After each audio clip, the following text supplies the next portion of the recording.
Senator Colomb. Thank you, Mr. Chair.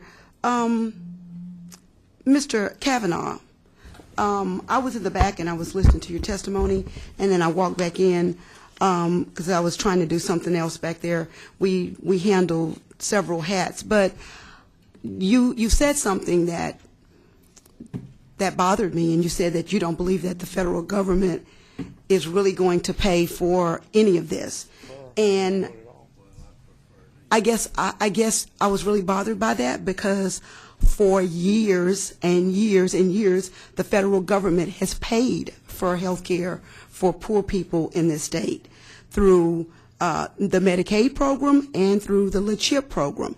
So because you're so adamantly against this program, do you because the federal government has paid for those things, do you now wish that they would stop paying for the CHIP, which helps our children and our disabled people, and through the Medicaid program, since we don't believe that they will pay for it, but they have a history of paying for it for years?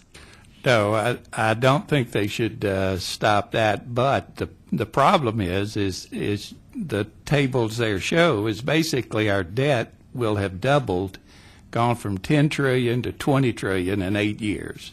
So that means that we will have incurred all the debt from George Washington to George W. Bush.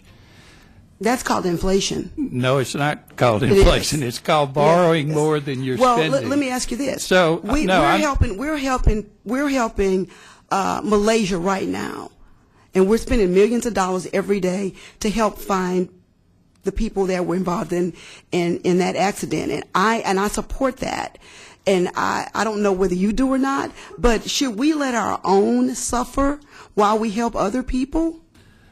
No, ma'am, but I think that's the problem I find with the progressive Democrats, is that out of 3.8... And label me progressive. You don't know me that well. Okay. I care about people, okay. And that's why I'm here. Well, I understand that, but if we keep spending the way we're spending, this country is going to go bankrupt, and then we're all going to be in trouble.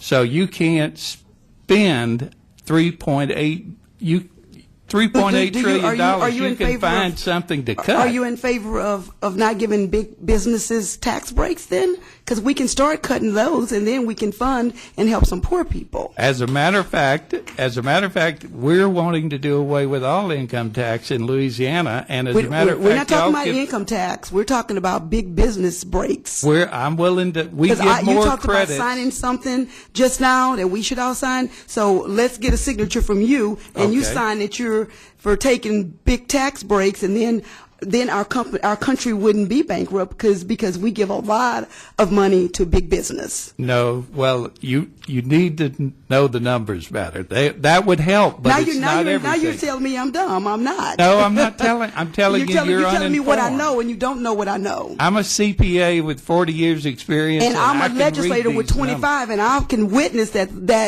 the federal government has paid for the health care of poor people for years. Yes, that's because we haven't had the deficits we've had.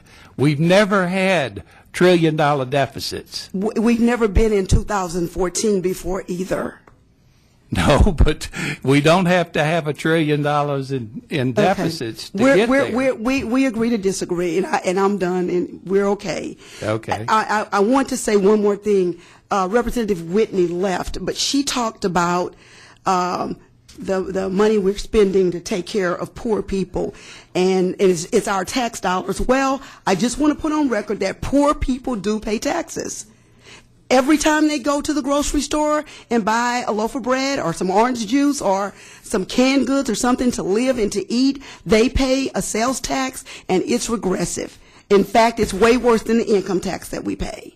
And Mr. Chair, I also want to say that the welfare that we talk about for welfare people, we have working people. We have people that make minimum wage and below, that this also helps. Those people work every day.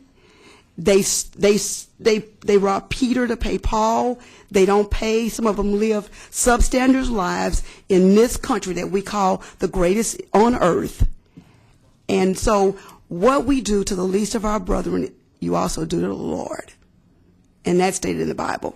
And I end my comments, and I don't need a response.